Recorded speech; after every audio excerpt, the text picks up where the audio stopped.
Bienvenidos a nuestro espacio de entrevistas. Gobernanza Ciudadana Digital. Bueno, es un gusto saludarles y darles la bienvenida nuevamente a este canal Gobernanza Ciudadana Digital. Hoy tenemos como invitado al señor Salvador Romaní, ¿no? Espero haberlo pronunciado bien. El señor Correcto. Salvador Romaní es un exiliado cubano que ha vivido en diferentes partes de Sudamérica y en este momento se encuentra en Norteamérica. Este, don Salvador, bienvenido. Un gusto tenerlo aquí en Muchas el gracias, canal. chico. Muy gentil estar en contacto contigo y las miles de ciudadanos que están en contacto contigo. Contacto auditivo y visual, ¿verdad? Muchísimas Bueno, gracias. mira, el destino, el destino me ha llevado ya, como dicen algunos amigos, al tercer destierro o al tercer exilio. En fin, ese- son cuestiones que no se pueden modificar, pero ya en la década del 50, 1958, ya por la situación interna que había en mi patria cubana, decidí el destierro en Venezuela. Pero realmente fue una etapa bastante breve, porque el día primero, pues cambió, cambió. En fin, los dictadores, si son buenos dictadores, tienen que conservar o luchar por su poder hasta el finito. No fue el caso Batista, no. El 31 de diciembre de 58, el día primero, cogió un avión con algunos funcionarios, con su esposa, y se fueron para República Dominicana. En fin, de ahí yo tuve como varios meses en Venezuela. Nunca fui castrista, jamás. Tengo esa satisfacción muy personal.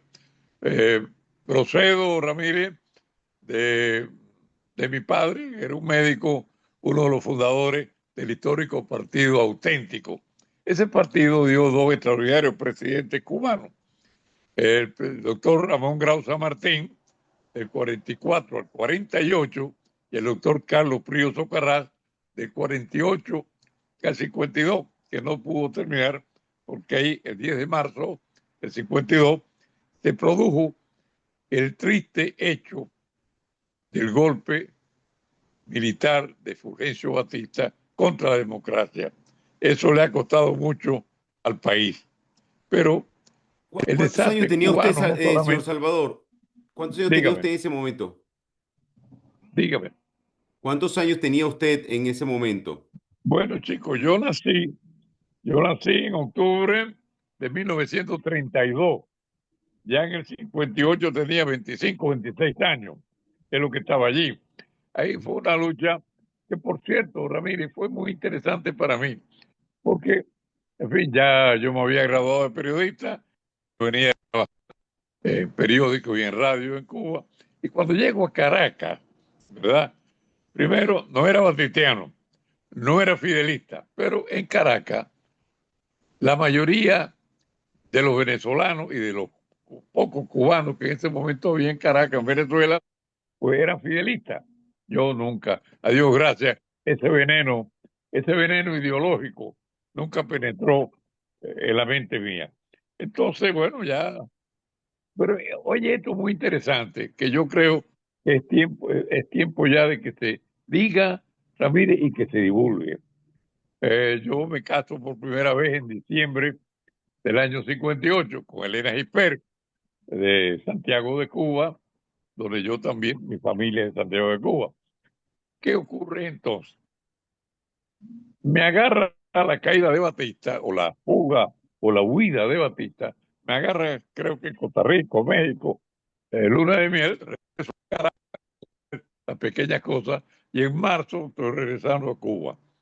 Estoy en La Habana, de ahí vamos a Santiago de Cuba, donde está mi padre, mi poca familia, y decido entonces ir a un pueblecito donde yo nací. Ese pueblecito, Ramírez, se llama Sagua de Tánamo. Está al norte de la provincia de Oriente. Y este juego de palabras que hago yo, que es está al norte. Viene entonces Baracoa, la penúltima, como digo yo, o la última, municipio cubano, pero después viene Haití. Y la gente me dice, bueno, Romaní, ¿cómo Haití? Sí, chico, porque de Baracoa, en las noches claras, se ven las luces de la costa. Pero es otra cosa. Estoy regresando bajo el impacto tremendo de que toda la publicidad oficial del nuevo gobierno cubano, todos los medios de comunicación hablaban en profusión señalando lo que decía la aviación asesina de Batista, que había quemado el pueblo de Sagua de Tanam. Bueno, ¿qué pasa?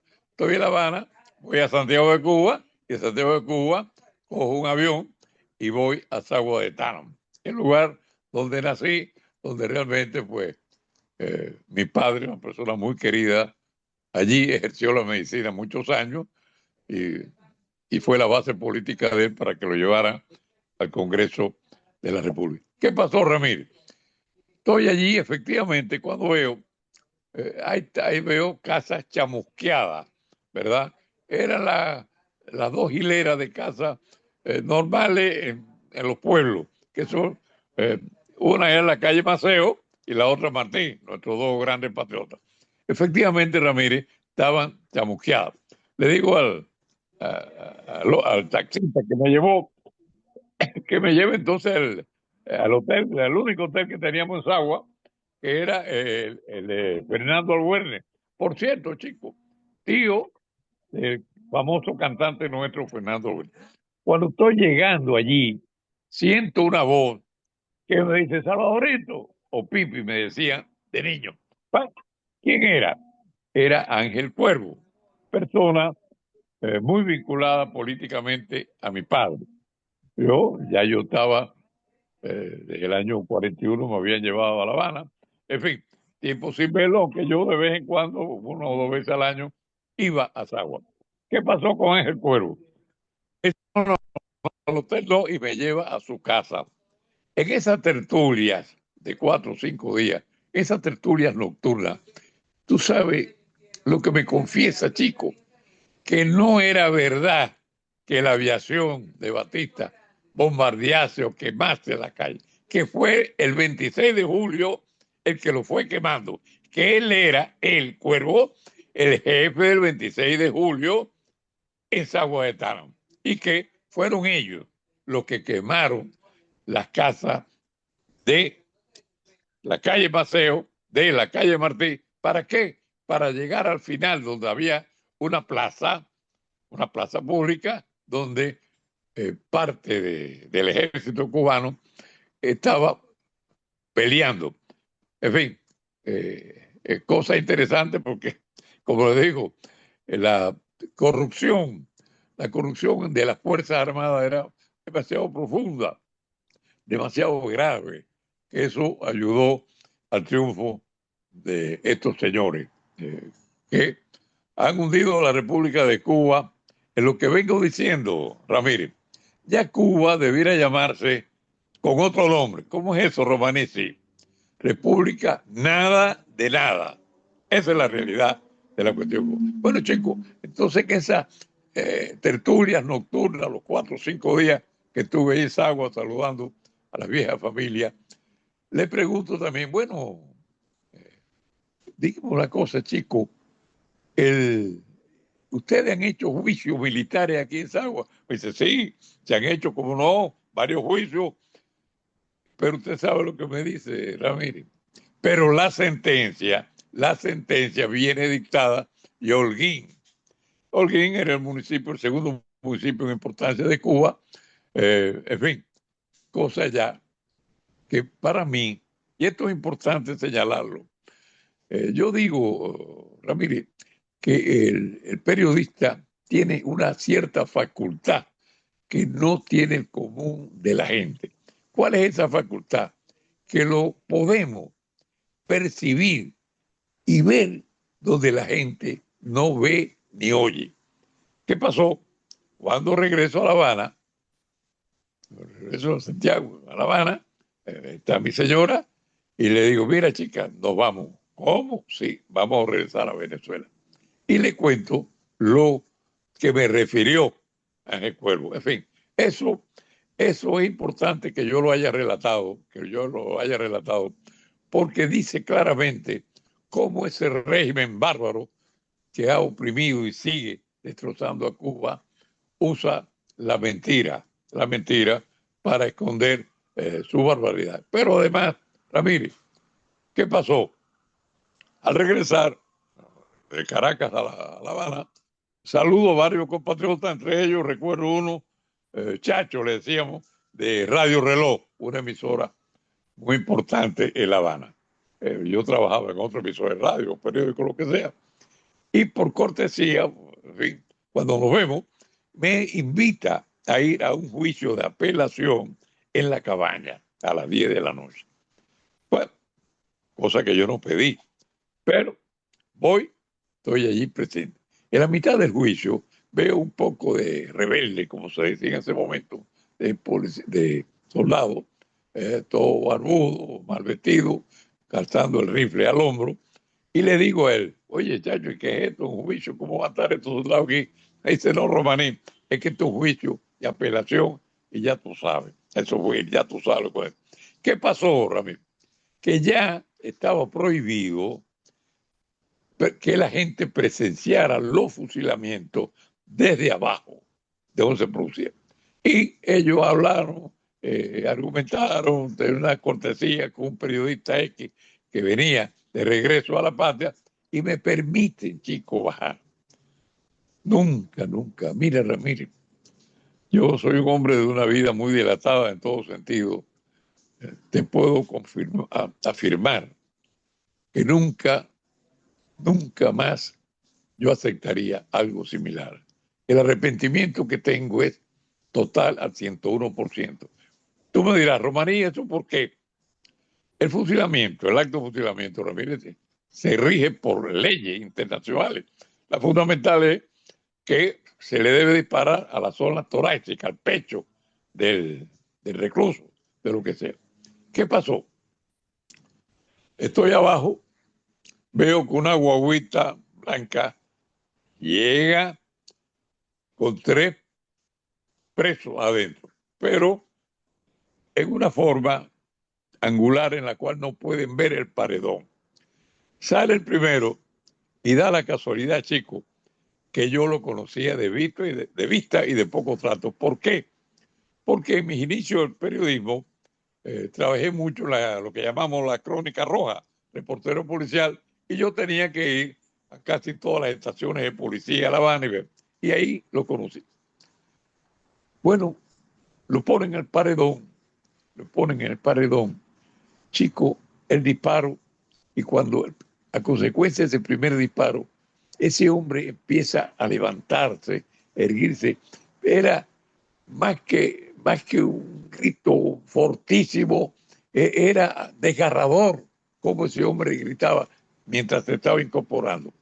No terminaba de incorporarse y el americanito, que era el jefe del pelotón, a veces olvido el nombre, por ahí lo tengo anotado, le da el tiro de gracia.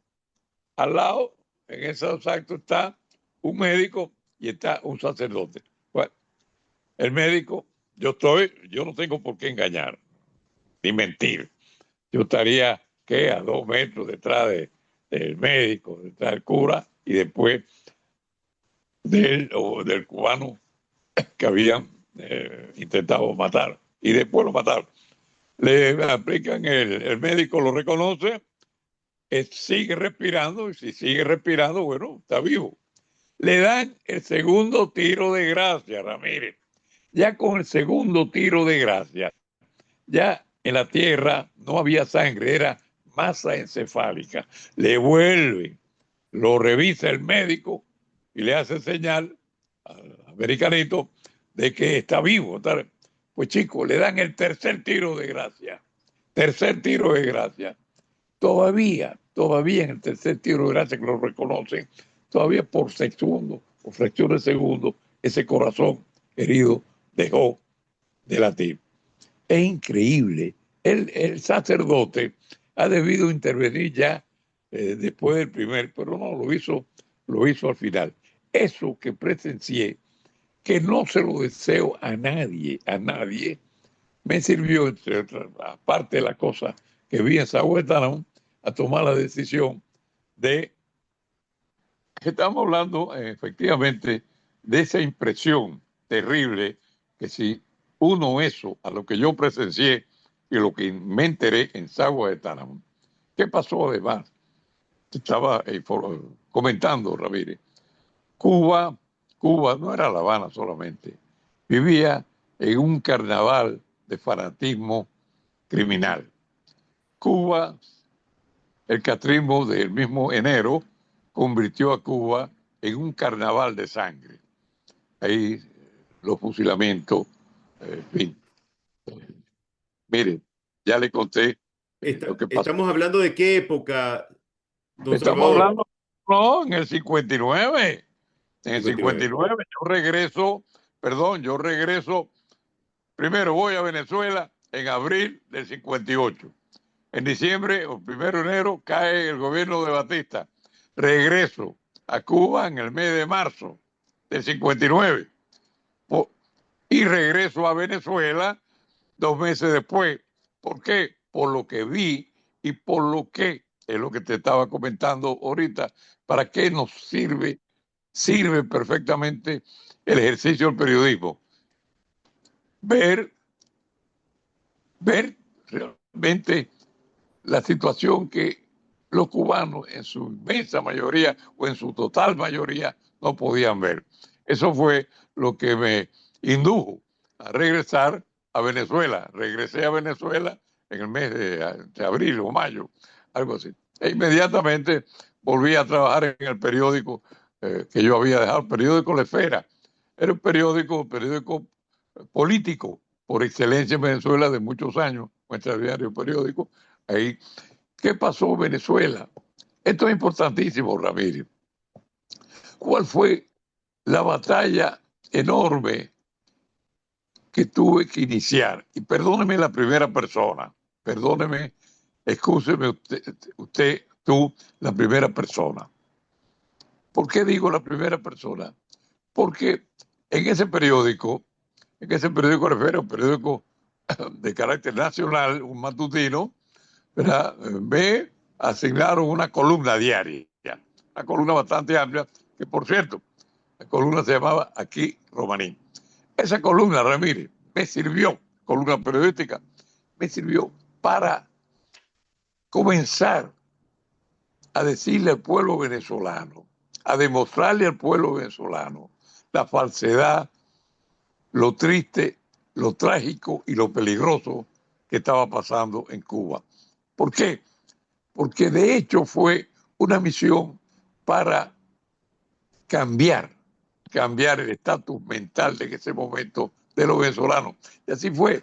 Esa columna me sirvió, Ramírez, para que los pocos cubanos que en ese momento estaban y llegaban a Venezuela se unieran en esta causa.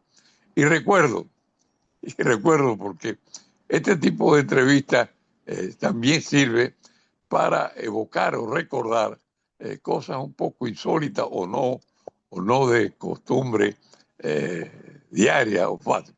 Yo recuerdo que las primeras reuniones en el 59, Ramírez, con mi compatriota, era casi clandestina en un garaje, en un estacionamiento que el dueño, por simpatía con esta cosa, me lo permitió. Así se fue haciendo la opinión. Llegó un punto entonces, esta es la fecha fundamental, esto es historia, esto que te voy a decir ahora es historia. Porque tú me podrás preguntar, bueno, Romaní, pero ¿cuándo de veras el pueblo venezolano se suma y logra el cambio de simpatía hacia lo que venía sucediendo en ese momento de apoyo y simpatía al catrismo a apoyarnos a nosotros que veníamos denunciando las horribles verdades que estaban pasando en Cuba? Logramos organizar la famosa histórica misa a la Catedral de Caracas del 26 de julio del año 60. Esa es la fecha, Ramírez. Realmente es la fecha oficial que se puede decir y se puede afirmar con con toda base de verdades, que es el arranque nacional, con fuerza, con testimonio. Cada cubano que llegaba a Venezuela, cada cubano que llegaba venía a contar sus verdades. Y eso nos sirvió mucho. Eso, bueno, fue una misa que eran alrededor de 400, 500 comunistas oficialistas empezaron a desfilar. Esa misa fue en la Catedral de Caracas, en el centro, donde está la Plaza Bolívar. Empezaron a desfilar tratando de meterse dentro de la catedral. No lograron la Fuerza Armada venezolana, que ahora, pocas horas pudieron acercarse y por la fuerza nos rescataron a todos nosotros. Nos llevaron al cuartel general de la policía, pero allí fueron muy atentos con nosotros y cada uno fue a su casa y seguimos en la lucha. A partir de entonces, lo que yo llamo ganar la primera batalla, que fue una batalla de opinión pública, cambiar la mentalidad de apoyo ilimitado de la opinión pública hacia la tragedia del castrismo.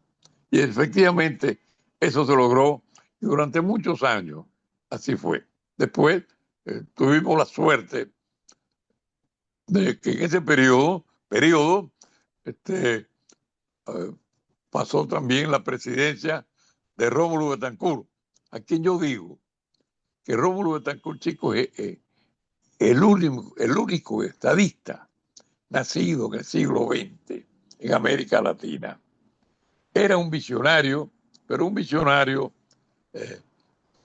con el derecho a usar la fuerza para frenar a los comunistas. Y así lo hizo, y así se logró pisar con mucha fuerza el movimiento castrista, el movimiento comunista en ese momento.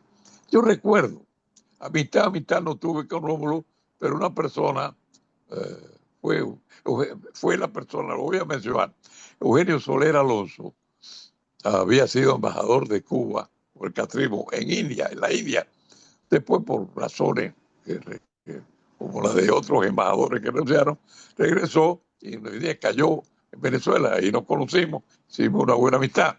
Él llegó a representar el New York Times en Venezuela, hicimos una buena amistad y me llevó a conocer personalmente a Rómulo Betancourt. Déjame contarte esto muy sencillo, Ramírez, para que tú veas cómo ese hombre fue un visionario político. Pero claro, esa es la diferencia entre un estadista inteligente como él y un dirigente político. El estadista ve mucho más allá. Pero bueno, en la conversación, fíjate lo que me dijo o la idea que desarrolló. Dice, mire, Romaní, por ahí, oye, te cuento, Ramírez, por ahí hay una lucecita muy pequeña que se ha prendido. Esa lucecita se llama derechos humanos. Oye, esto fue que en el gobierno, a principios de la década del 60, en el gobierno de Rómulo Betancourt, cómo ese hombre, chico, logró identificar, calificar un hecho totalmente cierto. Esa lucecita, como tú sabes, fue creciendo y creciendo y creciendo y, en fin, se ha convertido en un valladar en defensa de los derechos ciudadanos cuando están en esta lucha por rescatar su libertad y su democracia. Esa es la verdad. Venezuela ha sido un país fundamental en la lucha por el rescate de la democracia en Cuba. Fue de veras en América Latina y en esto, chicos, uso la primera persona. En fin, porque es cierto, esto no me envanece, yo estoy muy lejos de esa estupidez, pero fue el único país en América Latina, el primero, en establecerse como una base de lucha frente a la dictadura de Fidel Castro. Y digo dictadura o tiranía porque fue el principio basado en mentiras. Pero ahora que hablamos de eso, Ramírez, fíjate bien, voy a usar una frase que al principio o en la primera fase te vas a alarmar o tu oyente. Mira, el único triunfo que ha tenido y tiene la tiranía comunista que oprime a Cuba y que ha desencadenado demasiado malestar en América Latina es su triunfo en materia de publicidad, en materia de relaciones públicas. ¿Cómo es posible que a estas alturas todavía existe un porcentaje? En Venezuela no creo que pase del 10 al 15%. No te puedo hablar de otros países porque no lo estoy. Es decir, ¿cómo esa mentira la supo manejar al punto de que con la mentira sepultó la democracia primero de mi patria cubana y después intentó sepultar la de Venezuela? Fíjate qué interesante lo que te digo. El único triunfo del tirano Castro es cómo manejó la publicidad, cómo manejó, por así decirlo, el término profesional, usual, las relaciones públicas con otros estados. Eso, eh, eso quizá la gente pueda decir, coño, es un exceso verbal, una estupidez romaní. No lo creo, porque es cierto, todavía a estas alturas, a 68 años, de esa terrible tragedia que no merece Cuba ni ningún país del mundo. Todavía la corriente del fidelismo en América Latina. Esa es la verdad. ¿Qué pasó ya en Venezuela? Ejercí mi profesión. Finalmente fundé una empresa editorial Martín, ¿verdad? También de una revista muy famosa. Esta revista de la amigo, la revista Z, ahí está más allá. O sea, nuestra no era la opinión pública. Usar, primero, crear la opinión pública y después usarla para luchar por la libertad de nuestro pueblo. Fundé, como te digo, Editorial Martí, en fin, para vivir. Pero oye esto, interesante. ¿Me oye? ¿Tú me estás oyendo? Sí, yo le oigo perfectamente. Correcto. Pero fíjate, algo importante en esto, Sí. importantísima esta concesión profesional que tú generosamente me haces para recordar un pasado de hechos históricos y positivos. Algo que no te había señalado. A partir del año 61, 60, 61, ya la lucha contra los comunistas era muy fuerte. Ya eso había pasado no solo de los periódicos, sino a la lucha callejera. Fundamos lo que se llamó la histórica Quinta Hogareña. ¿Qué pasó con la Quinta Hogareña? En Venezuela, tú sabes, Quinta le decimos por una residencia, no una casa, una residencia más grande. ¿Qué pasó? Que cubanos que estaban llegando a Venezuela sin un solo centavo en los bolsillos, sin conocer a nadie en Venezuela, nosotros mandábamos colegas al aeropuerto a recibir a esos cubanos y se alojaban en la Quinta Hogareña,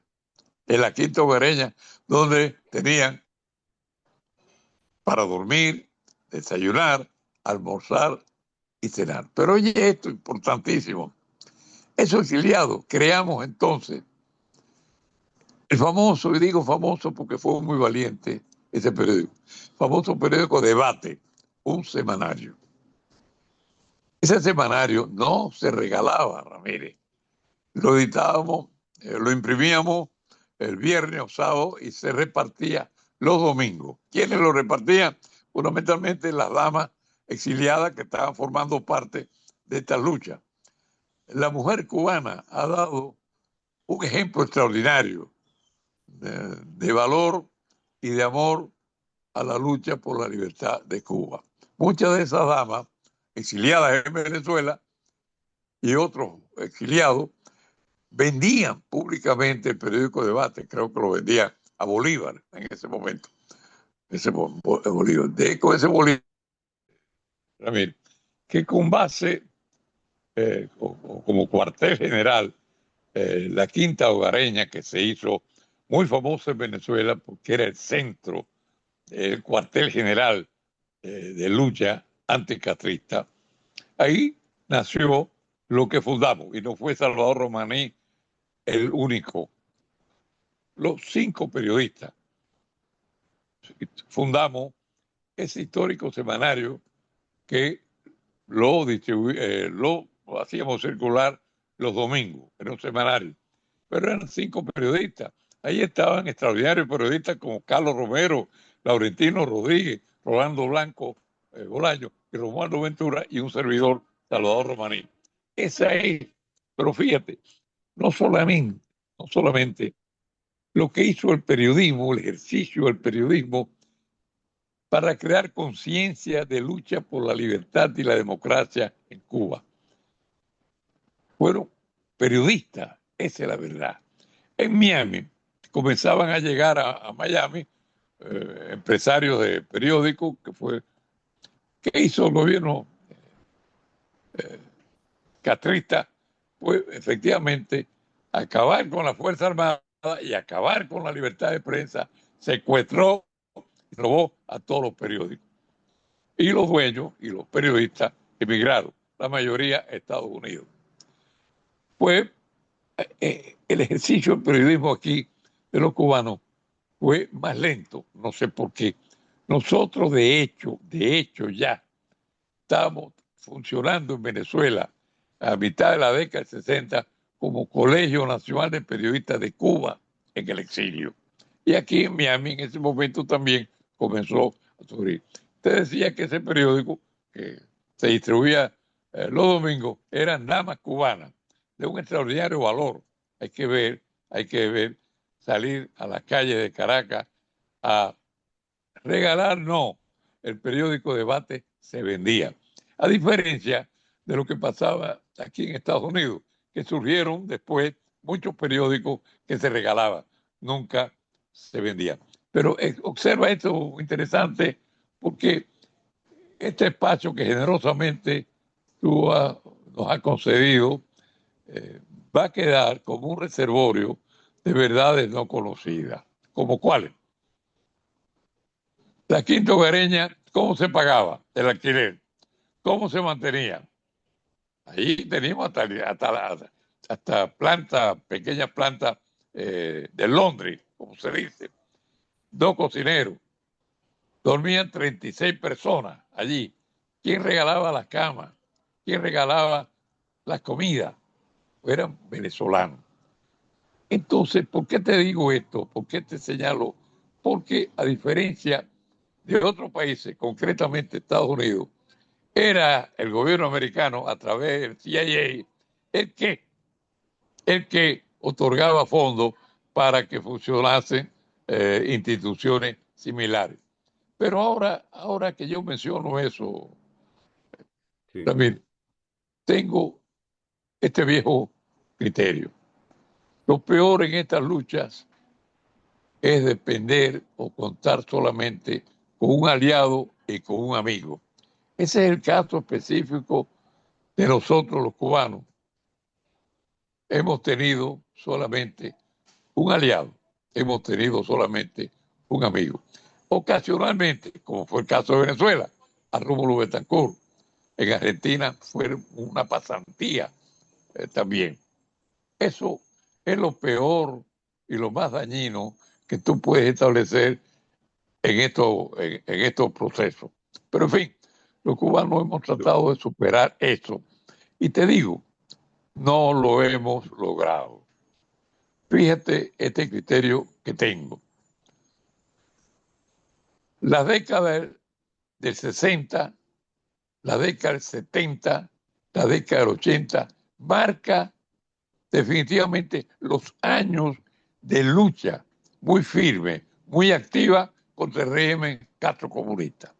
Ya de ahí para acá son otras generaciones, estas generaciones cuya única meta es emigrar. ¿Hacia dónde? Hacia Estados Unidos, aprovechando la cercanía geográfica de las 90 millas con este país. Eso que te señalo nos ha hecho un daño enorme. Tú dirás, ¿cómo Romaní? Un daño, sí, cómo no, porque esas generaciones, después del 80, ya entrado el 90, que han llegado a Estados Unidos, no les interesa absolutamente para nada luchar ni participar en los esfuerzos por cambiar el sistema imperante en Cuba. Ahora bien, si tú ¿Cuál es la analizas... razón? ¿Cuál es la razón? Muy bien, muy bien. Yo le iba a explicar antes que tú me lo preguntaras. La razón es que ellos nacen 59, ya tienen 15, 20 años, no conocieron lo que era Cuba, lo que significaba Cuba, la riqueza de Cuba, la riqueza que no era porque éramos magníficos productores de azúcar, de tabaco, de la industria turística, no, la riqueza de Cuba, y perdóname esta primera persona, era el cubano, herencia directa, como ningún otro país en América, herencia directa de los españoles. Esa era la riqueza cubana. Pues entonces, estas nuevas generaciones no conocieron lo que era Cuba, no conocieron que esa isla de 114.000 kilómetros cuadrados, esa isla que en 1958, el último año de Batista, el último año, sí, en 1958, Cuba estaba considerada entre los primeros 4 países de América Latina. Un país de 6 millones de habitantes, de 114.000, que nació como república el 20 de mayo de 1902. Esa es la verdad histórica. Tú podrás decir, bueno, Romaní, pero ¿qué prueba hay? Bueno, chicos, la prueba es que estas nuevas generaciones no les interesa absolutamente para nada el recuperar la libertad en Cuba. ¿Por Usted se qué? refiere a Porque nuevas además, generaciones. porque no la conocieron, no la Correcto. conocieron. Y entonces son muchachos que desde que nacían, que tenían 3 o 4 años, que iba al kindergarten, al primer grado, la pañoletica roja, somos como el Che. En fin, esa es la verdad. O sea, Ahora bien, nacieron durante el periodo de Fidel Castro. ¿cómo? Dime. Nacieron en el periodo Exacta, de esa es Fidel la Castro. explicación. Esa es la explicación. Y entonces, vuelvo a lo que yo te afirmé hace un rato. El éxito, entre comillas, o le quita la comilla, de la tiranía de Castro en ocultarle al mundo la triste realidad del pueblo cubano y plantearle una situación diferente, totalmente diferente. Esa es, y tú lo interpretaste perfectamente. ¿Tú me estás oyendo? Yo le estoy oyendo perfectamente. Don Bueno, Salvador, esa es pero yo no quería, fíjate, no quiero que terminar esta entrevista cuando tú me lo digas sin hablarte por encima de una idea que estamos tratando de adobarla, de mejorarla, eh, en lo que nosotros creemos que puede ser útil. ¿Tú me estás oyendo bien? perfectamente. Perfecto. Hay que partir de la base de que Cuba, de unos años para acá, es un estado fallido, estado, como te dije hace un rato, que debía cambiarse el nombre, República Nada de Nada. Eso sin, por supuesto, sin mencionarte ni hablar del aspecto ideológico, no. El pueblo cubano realmente tiene una situación más fuerte que cualquier país que esté sometido a una guerra. Sobrevive, y esa es la palabra, sobrevive gracias, gracias a esas 90 millas que acerca a ese pueblo a Estados Unidos. Si Cuba estuviese ubicada donde está Haití, pues lógicamente la situación sería diferente. Y esas generaciones, que son varias, Ramírez, lo único que le interesa es vivir, respirar. Eso es respetable, hay que aceptarlo. Por eso reitero, la década del 60, del 70, del 80, centenares de miles de presos políticos completamente. ¿Para qué hablar de los miles de fusilamientos?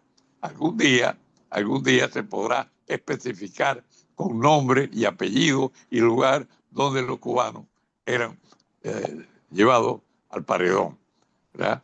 Entonces, un Estado de nada, un Estado fallido, un Estado que inclusive hace algunos meses le tuvieron que pedir a Estados Unidos un lote de alimentos para niños porque no había. Pero tú me dirás, bueno, Romaní, ¿por qué no hay?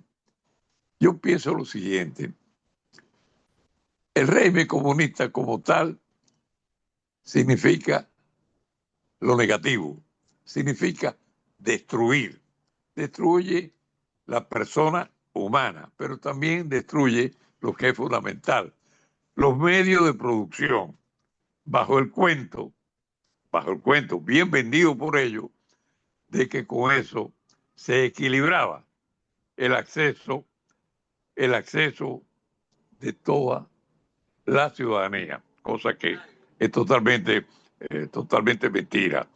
Pero bueno, reitero, esa es la mentira que esta gente ha logrado vender. Hay que ver, hay que ver cuando Tirano Castro, las pocas veces que se movía fuera de Cuba, cuando llegaba a Venezuela, hay que ver con el fanatismo ideológico de los castristas, de los fidelistas, que Venezuela llegó a ser una fuerza en, innegable, completamente. Pero no que quería comentarte esto, porque creo que en mi larga lucha, yo soy un hombre de muy avanzada edad, pero a Dios gracias, con la mente muy fresca, muy clara. ¿Qué es esto? Estamos dándole vueltas, meditando a lo que yo estoy llamando salto al futuro. Tú me dirás, Romaní, ¿qué es lo que es salto al futuro? Pues muy sencillo. Dirigirnos públicamente, a los tres generales al mando del ejército de Oriente, del ejército de Centro y el ejército de Occidente. Y, dada la situación del Estado totalmente fallido, ineficiente, nulo de Cuba, pedirle a esos tres generales que son los que te manejan la Fuerza Armada cubana que depongan a la autoridad del Partido Comunista para iniciar de inmediato lo que yo he llamado un periodo lógico y necesario de transacción que lo lleve a la transición. Y tú dirás, Romaní, no sería lo correcto empezar por la transición. No, ellos no nos han ganado en la lucha. El Partido Comunista no nos ha ganado. Pero nosotros, Ramírez, no le hemos ganado a los comunistas. Hemos hecho históricamente muchos esfuerzos. El más grande, el 17 de abril, Playa Girón. ¿Y qué pasó en Playa Girón? Lo que yo te estaba comentando hace un rato. No es bueno, no es positivo contar con un solo aliado y amigo. El presidente Kennedy, incumpliendo lo pautado, nos abandonó, traicionó a los cubanos y ese fue el gran salto del negativismo en nuestra lucha, que condujo a que generaciones de cubanos internamente iniciaran una lucha contra el régimen, por supuesto, con un saldo de cárceles abiertas y de paredones que nunca dejaron de funcionar, nunca dejaron de funcionar. Don Esa es, Salvador, dime. cuántas personas que usted haya, o haya contabilizado o que se haya informado de eso, cuántas personas han fallecido desde el inicio de esta dictadura en Cuba? Es muy difícil llegar a una contabilidad exacta, porque los familiares, por temor, acuérdate que en Cuba se vive dentro de un temor permanente. Se ha hablado y se ha repetido esta cifra de 2.800, casi 3.000 fusilados, ¿verdad? Eh, preso en los dos primeros años, llenaron todas las cárceles cubanas.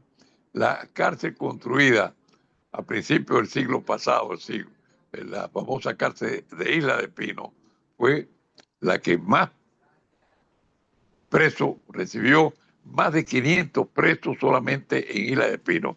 Y teníamos, óyeme esto, chicos, un castillo de la época española en La Habana, el Castillo del Príncipe. Ahí también alojaron a infinidad de presos políticos. Pero yo te diría que Cuba sigue siendo una gigantesca cárcel donde la gente no puede hablar.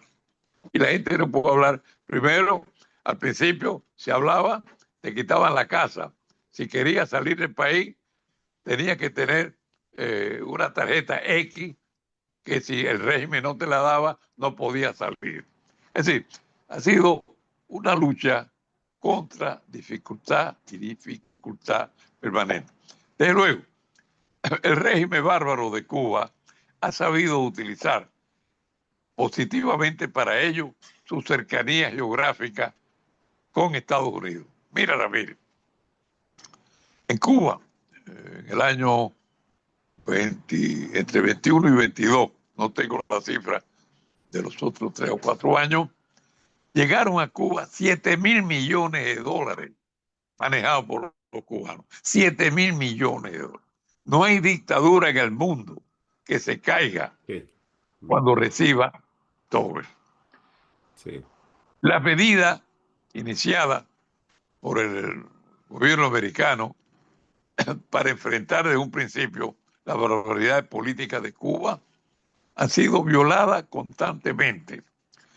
Cuba ha usado para el mundo, ha usado con mucho éxito la palabra bloqueo.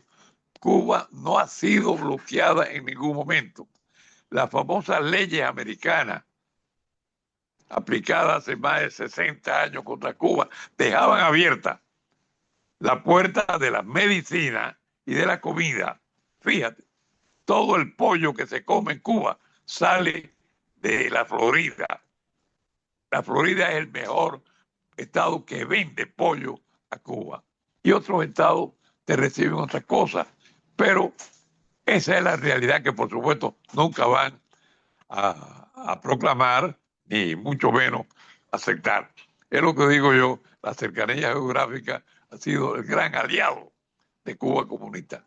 7.000 millones de dólares.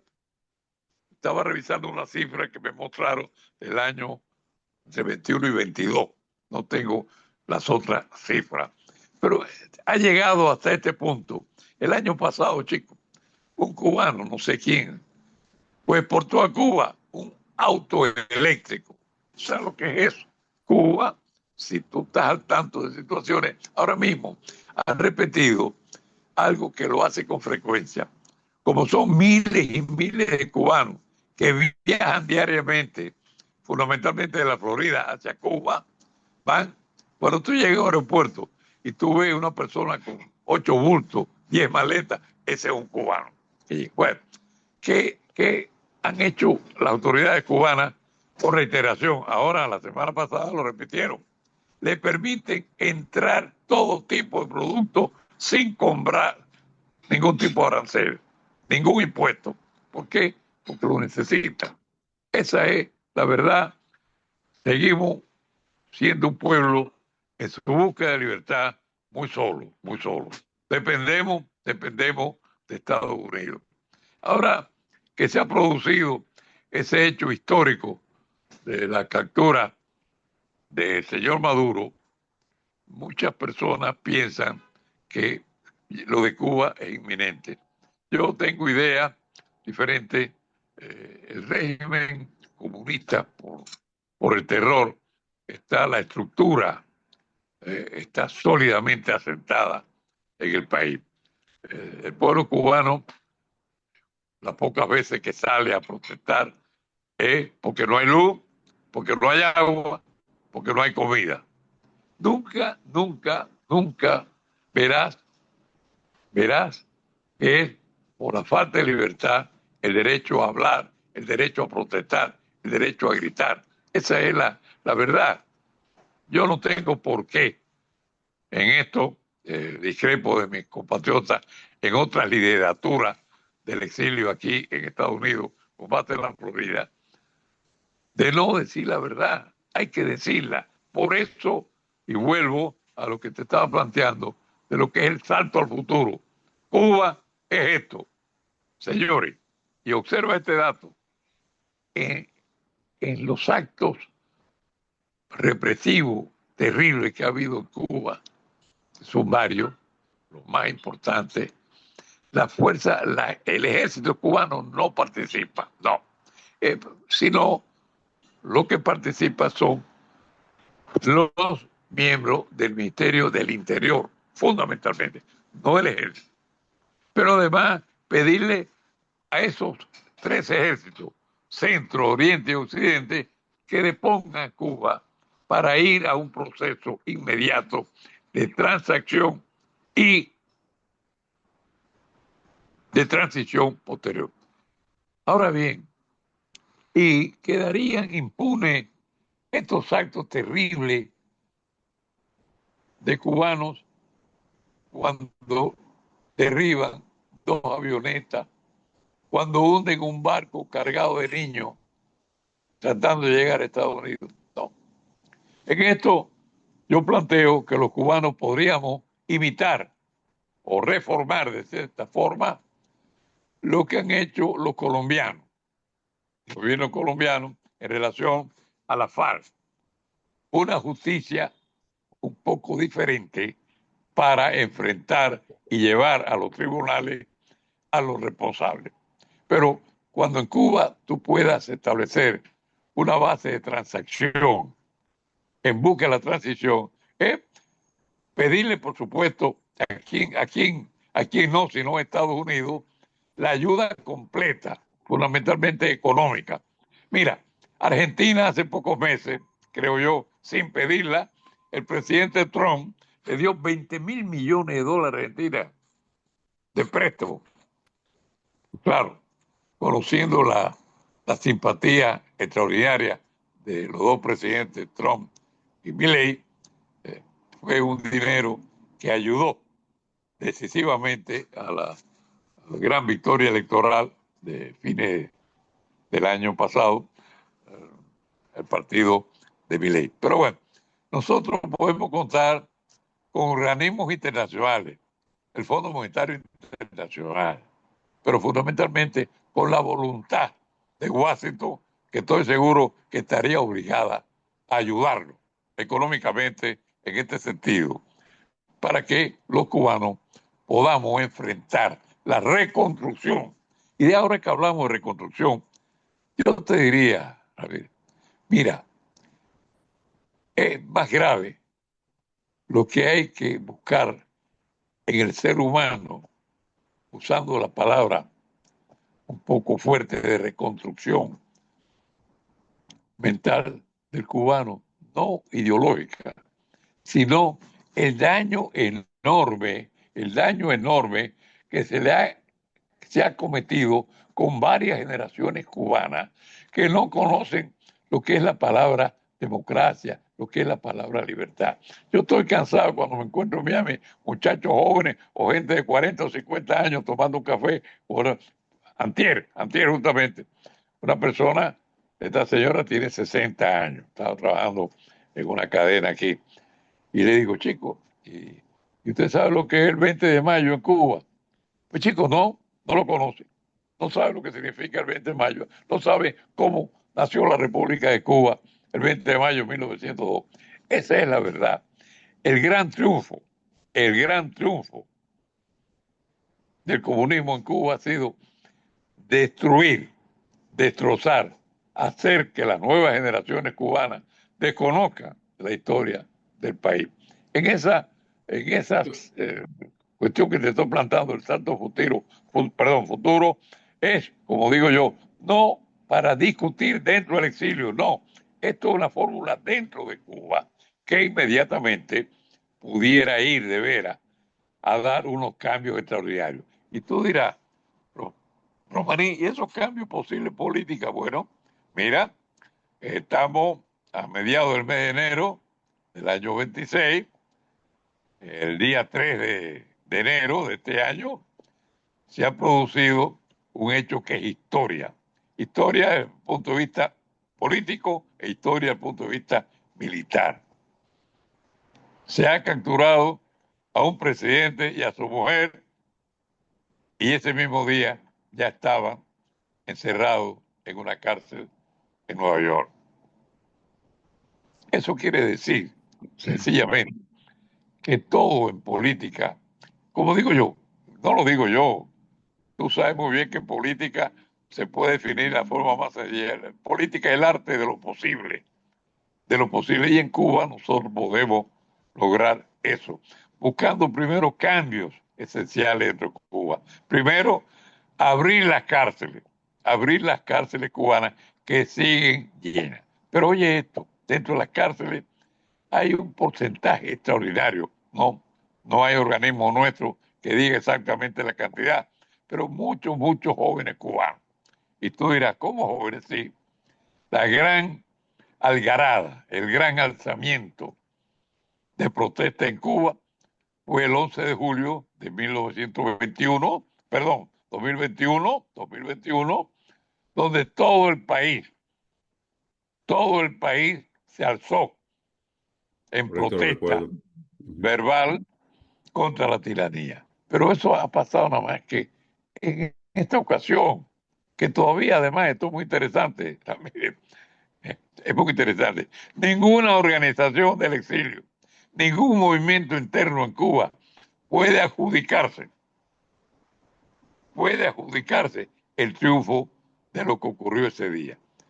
Esos son mecanismos que son difíciles de explicar como un pueblo de momento, sin comunicarse, sin comunicarse, todo el mundo se alza. Esa es la verdad. Esa tesis que llamo yo de salto futuro tiene muchas variantes, pero la variante fundamentalmente es que el ejército cubano, que no ha participado en la opresión directa, física, contra los cubanos, obliguen al Partido Comunista. Pero además, para un nuevo escenario político en Cuba de pluripartidismo, donde el Partido Comunista también participe en elecciones, convocar a elecciones, primero las provinciales o municipales entre 1 o 2 años, después la elección nacional, Don donde Salva, ya, sí, perdón, realmente, donde creo, Ramírez, que un futuro panorama procesos electorales en una Cuba liberada, hay que tomar en cuenta a los miles y miles de cubanos que van a quedar viviendo fuera, en el caso de Estados Unidos. En eso se puede establecer lo que muchos países tienen, que se le asigna una cuota parlamentaria. Pero perdón, don, dime. sí, don Salvador, hoy es el 23 de enero del 2026. En este mismo día, en 1959, Fidel Castro visita a Venezuela después de la dictadura de Pérez Jiménez.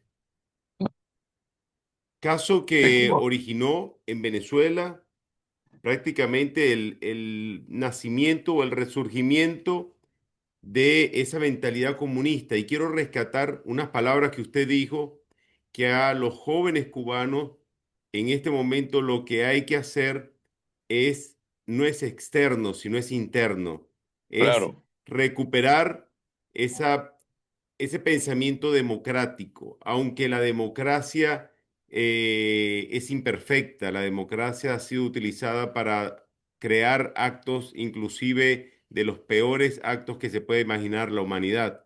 es verdad, es Em, verdad. Pero es mejorable, pero es mejorable.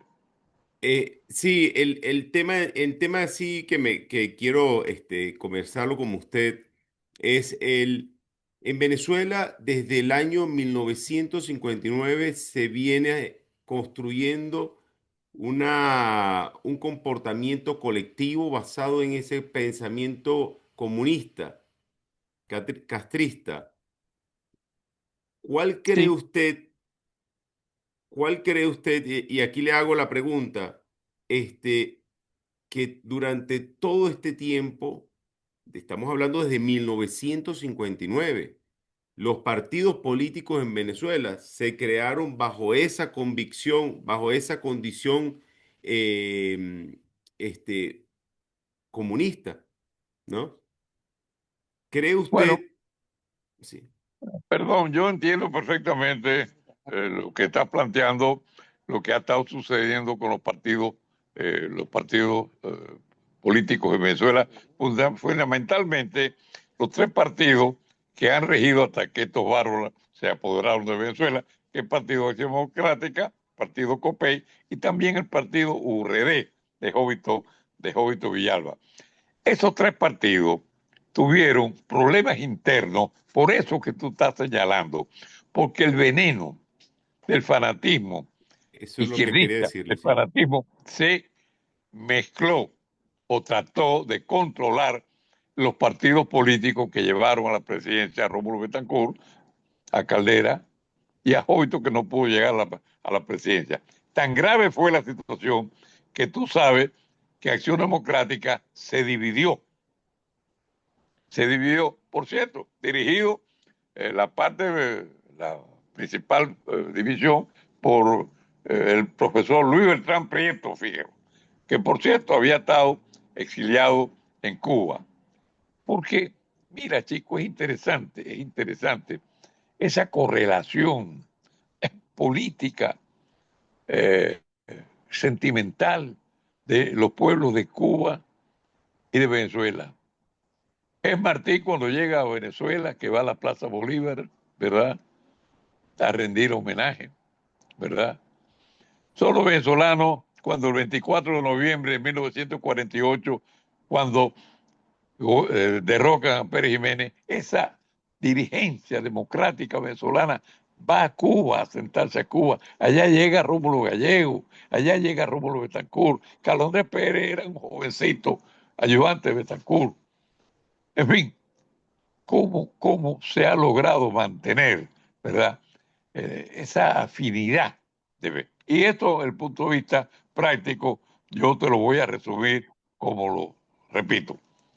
El pueblo venezolano, al único pueblo que quiere, ama y respeta es al pueblo cubano. Cubano que llegase a Venezuela y quisiera hacerse rico, lo lograba sin robarle un centavo a nadie. Esa es la verdad, Ramírez. Esa es la verdad. En fin, este hecho que se ha producido ahora, y volvemos un poco a lo que estábamos hablando ahora, el 13 el 3 de enero de este año, bueno, vamos a ver qué consecuencia directa pudiera. La consecuencia directa, si se aplica al 100%, sería sin salida para Cuba, porque cuando no le llegue a usted el petróleo, tú dirás, bueno, Romaní, se lo puede mandar México, que lo está mandando. Pero México es un gobierno que fácilmente Estados Unidos lo puede presionar exitosamente, como una serie desde el punto de vista migratorio, desde el punto de vista económico. El otro día, por cierto, el gobierno de mexicano sorpresivamente mandó para Estados Unidos 27, 27 capos de la droga que tenía preso. Bueno, ¿y por qué no lo mandó a Estados Unidos antes? Ah, porque ahora han visto lo que está pasando con el presidente Trump. ¿Qué está pasando con el presidente Trump? Primero, es un presidente que no ha tenido vida política, sino una vida empresarial, un empresario exitoso, total, y entonces no aplica la derecha y la izquierda, él golpea en una sola forma. Y los mexicanos saben que tienen que manejar esta nueva relación con Cuba con mucho cuidado. Petróleo sí se lo puede mandar Rusia, se lo puede mandar o quizás otro país, Pero la verdad es una, ya los rusos están más que cansados de alimentar y de manejar y de proteger a un aliado, a un satélite que no creo que le signifique absolutamente nada. Tú lo que me estabas planteando, efectivamente, estás aceptado en esa cuestión. Eh, Usted en 1978 estaba en Venezuela. ¿En qué año? 68, sí, como no. Yo estuve en 78, Venezuela, 78. sí, como no, chicos, yo estaba en Venezuela 60, no, perdón, en Venezuela 50 años, Ramírez. 50 años viviendo en Venezuela. Y déjame decirte algo que es importante que quede asentado. Cuando un ser humano vive en un país que no es el de él, ¿verdad? Y se siente bien, públicamente habla de su segunda patria. Jamás Romaní de Venezuela habla de segunda patria. Yo proclamo y digo mi otra patria, primero por lo que te estaba contando, el extraordinario afecto, el cariño y aprecio de los venezolanos hacia los cubanos. Mis 50 años desterrado hasta que el año 21 sí, tuve que salir a escondida y presuroso en madrugada de Venezuela. Después el señor Chávez, para vengarse de mí, pues metió preso a mi hijo Salvador. Esa es la verdad, esa es la verdad histórica. Inventaron de que Salvador, en el estrecho este que divide a Panamá de Colombia, le habían entregado, oye, Beto, El Darién. 4 libras de C3 o C4, en fin, con eso imagínese usted. Eso, por cierto, usaron a un colombiano para armar todo un aparataje de mentiras, ¿verdad? Y le pagaron, se suponía que el pago era 7 millones de dólares, pero no. Uno de los abogados que usaron fue el que se quedó con el dinero. Esas son otras cosas, no Su son hijo está en chismes. Venezuela. Está en Venezuela, bueno, él se casó, realmente la esposa no ha querido salir, él ha complacido a la esposa, en mi criterio, un error de él, porque cuando viene una crisis, ¿verdad? Es el esposo el que tiene que marcar el norte. Pero bueno, hasta ahora me lo han respetado a Salvador, que compartió varios meses de cárcel, en fin, una mentira. Eso terminó en una rueda de prensa donde este colombiano denunció o anunció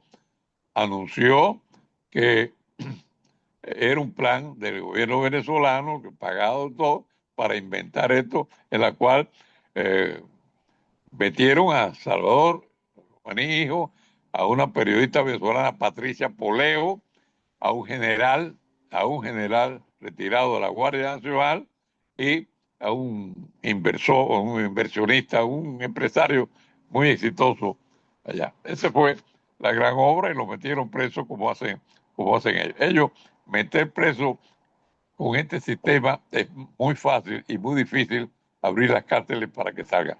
Y hablando de eso, este gobierno madrugada Ujú. escaparme de Venezuela porque querían, cuando tú recibes una citación de un tribunal de ellos, no te dicen la citación que tú vas como testigo, sino como inculpado. Bueno, ¿qué significa eso?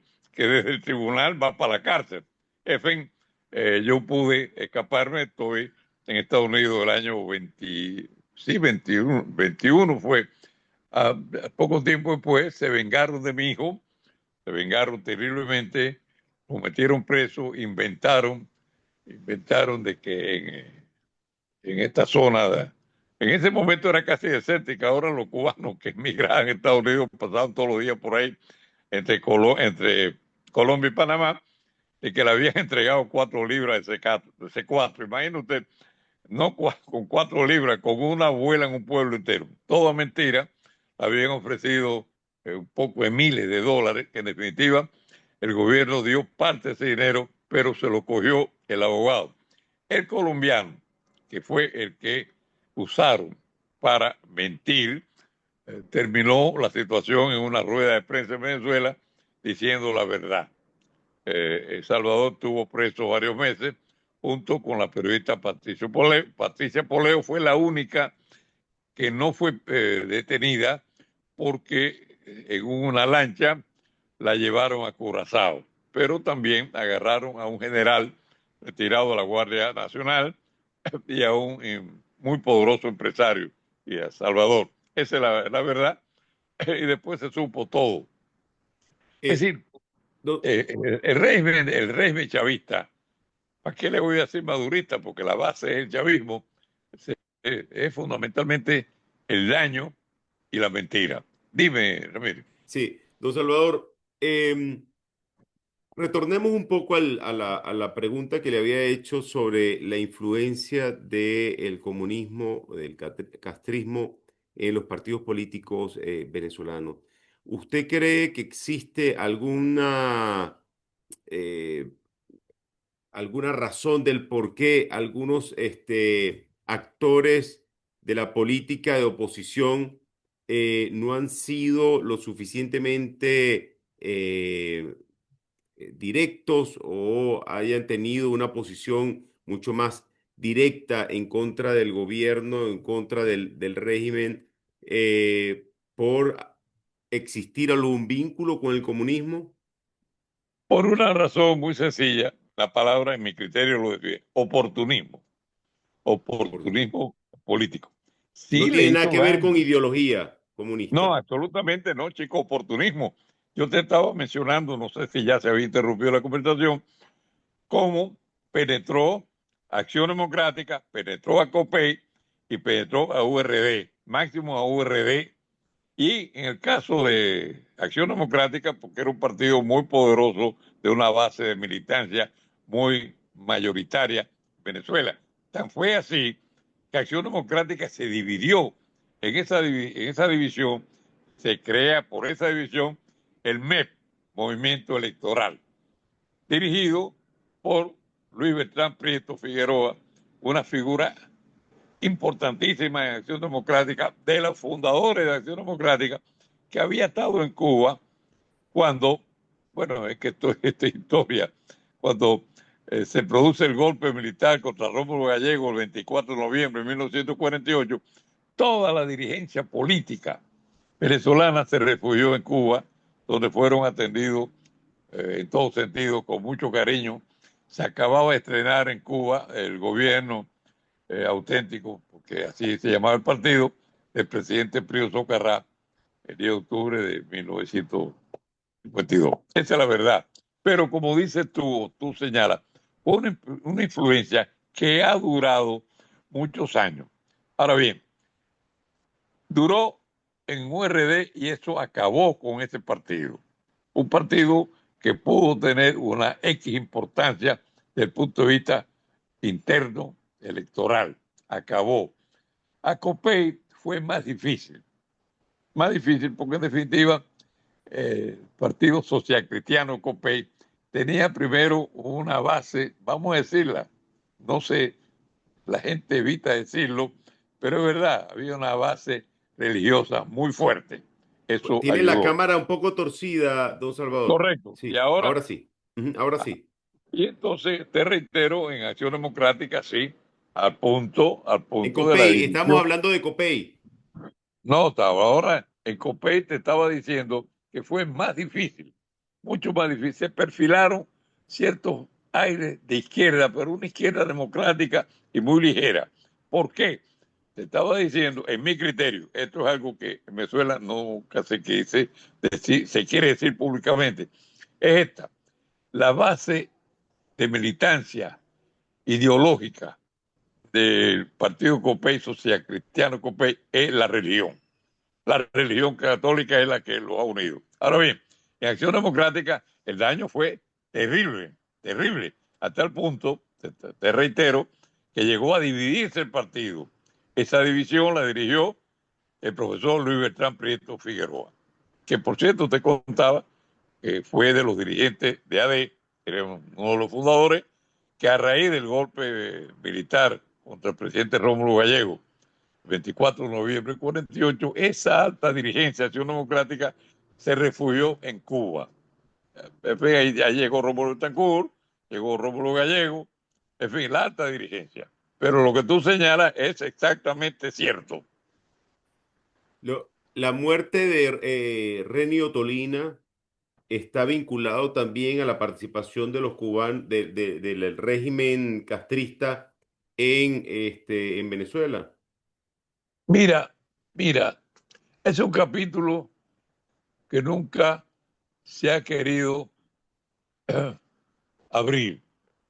Reni era un producto de la pantalla y del micrófono, un comentarista muy querido en Venezuela, donde electoralmente pudo haber tenido un efecto importante. No creo yo que en una primera etapa ese efecto pudiera significar el triunfo de una candidatura presidencial. Mira, así como uno tiene accidentes en carro, también hay accidentes en avión. Esa avioneta se estrelló ahí mismo, en la misma montaña que rodea a Caracas, el Ávila, ¿cómo se llama? Una avioneta Correcto, se estrelló. Algunas personas quisieron especular de que si eso fue un sabotaje. Realmente eso no se pudo sostener por mucho tiempo y parece que realmente fue un lamentable accidente. Un hombre muy querido, donde planteaba las cosas con su nombre y el pueblo lo entendió y el pueblo lo apoyó. correcto. Don Salvador, pues el tiempo pasa muy rápido y poco a poco se nos ha venido acabando ese tiempo. Yo le había dicho entre 30 y 40 minutos, pero ya tenemos más de una hora y media que estamos conversando. De verdad lo disfruto mucho, lo he pasado muy Gracias, bien Ramírez. hablando con usted. A mí me gustaría hacerle Gracias, una última gracias, chico, de pregunta. veras. Conmigo siempre puedes contar. Y ya A te mí, digo, el ejercicio del periodismo, tú lo eres, yo lo soy, es que nosotros percibimos donde la gente no percibe nada. Eso te explica. Y eh, finalmente, lo que te quiero decir es, pero además ahí no se le puede pasar la cuenta a nadie. El pueblo cubano es el responsable de la tragedia que sigue viviendo después de 67, 68 años. Pero también el pueblo venezolano.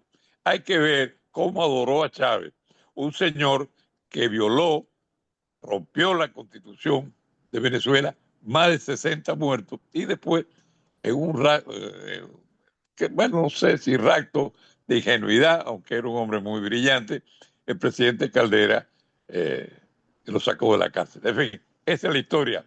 No historia sí, menuda, Ramírez, no, no. Y finalizo con este criterio. En estos procesos lo peor que puede pasar es contar con un solo aliado, con un solo amigo.